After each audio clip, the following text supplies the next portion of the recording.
Hello, I'm Craig Barton and welcome to this Tips for Teachers Top 5 all about the Do Now. Now, just before we dive in, a quick reminder that this is available both as an audio podcast and also as a video, so you can choose your preferred medium and share with colleagues accordingly. And you'll find links to those either below the podcast in the show notes or below the video in the description or on tipsforteachers.co.uk. Right, the Do Now. So the Do Now is the name commonly given to that activity that you want students to engage in at the very start of the lesson. And I'm very lucky these days. I get to watch hundreds of lessons and I'm obsessed with the start of the lesson. And what I've been trying to do over the last few years is to spot what actions teachers take that make that start of the lesson as effective as possible. And in my book, Tips for Teachers, available in all good and evil bookstores, I've compiled together 15 ideas that I've learned from teachers far better than me to improve that start of the lesson, the Do Now. And in this video, I'm going to share 5 of those ideas with you. So tip number 1, tell your students why you are doing the Do Now. So I've got a bit of a theory, and that is, out of all the parts of the lesson, I think it's the start of the lesson that students take the least serious. And you can see this either from the child who's kind of just slowly copying the title down, not really engaging, or the student who's just kind of sat off, and then whenever the lesson, in inverted commas, starts properly, they suddenly sit up and start concentrating. And I ask students, when I see this, I say, what's going on here? Why are you doing this? And they say, oh, it's just the start of the lesson. It's just the starter. As if it's kind of something the teacher's doing for a bit of a laugh. So if you want to get your students to engage in the Do Now, one key thing is for them to understand exactly why you're doing it. And there's lots of different reasons you might be doing it. It might be a check for retrieval. It might be you're quizzing students on things that they've done in the past to make sure that you slow down the rate of forgetting. So if that's the case, tell your students that. Or it may be a prerequisite knowledge check. You may be asking them questions to check that they're in the right place to build upon the new idea, upon later in the lesson. If that's the case, tell them why you're doing that. Or the Do Now might be a reaction to something you did the previous lesson. If so, tell them. Or it may be a direct response to homework. If so, tell them. If students don't know why you're doing what you're doing, there's much less chance that they're going to take it seriously and engage in it. Tip number 2, make the first question easy.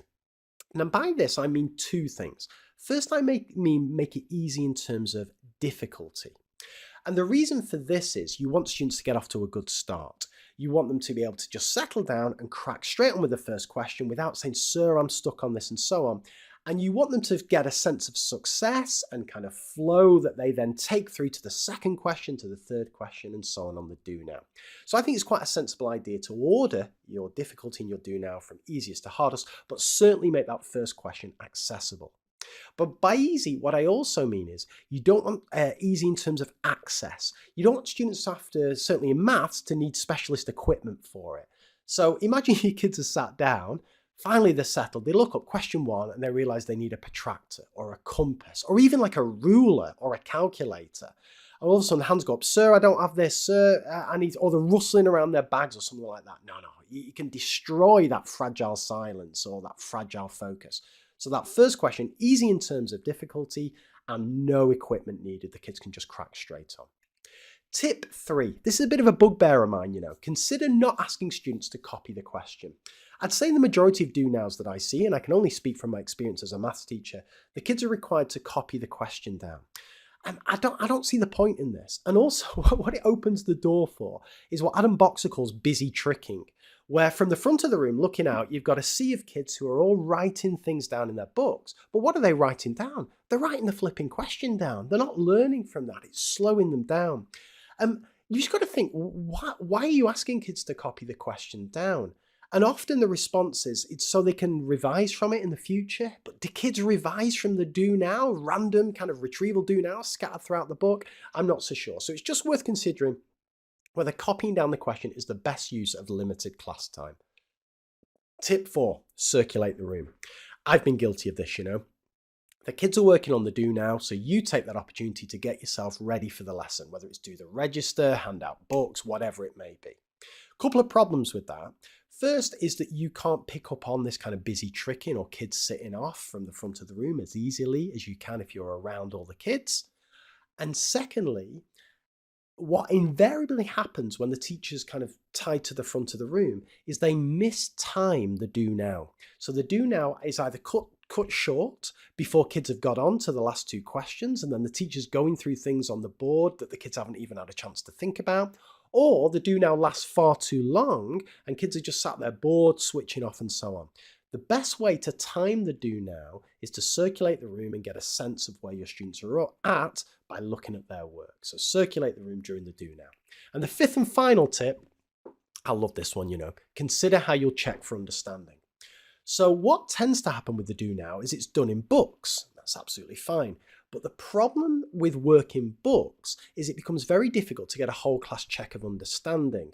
And what tends to happen, so in maths, if you have your do now like this, is the teacher will say, okay, let's go through the answers, and they'll pick a question like this question here about the regular polygon, and they'll pick one or two students. So Tom, what did you get for this? Erica, what did you get for this? Two problems with that as a check for understanding.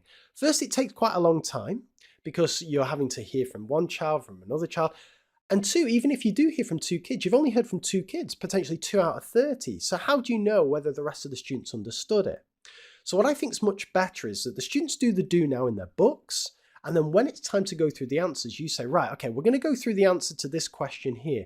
So very quickly on your mini whiteboards, can you all write down, not your working, just your final answer, nice and big. Put it on your boards. Okay, hover 3, 2, 1, show me. And then straight away, very quickly, you've got a sense of whole class understanding. So if that understanding's there, you can just crack on with the next question. Or if you see a load of problems, you've identified that it's a problem and you can decide whether you're going to sort it out there and then or come back to it later.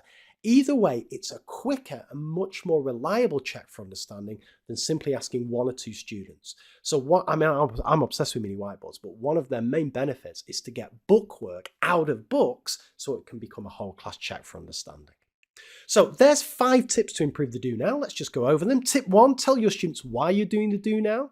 Tip 2, make the first question easy and accessible. Tip 3, consider not asking students to copy the question. Tip 4, circulate the room. Tip 5, consider how you will check for understanding. Which of those you already do? And are there any of those that you don't do that you feel are important that you could build into your practice? Just as a reminder, loads of other stuff on checking for understanding, responsive teaching in my Tips for Teachers book, along with loads of other ideas about loads of different aspects of teaching.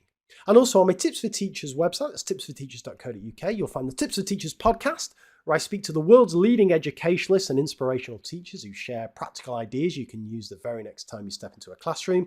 I also record those conversations as videos so you can share them and use them in CPD sessions. I've also got the Tips for Teachers newsletter where you can sign up to receive a tip in your inbox every Monday morning to try out the very next day in classrooms. And finally, if you're interested in more CPD, there's online and face-to-face CPD available, all at tipsforteachers.co.uk. Thanks so much for watching.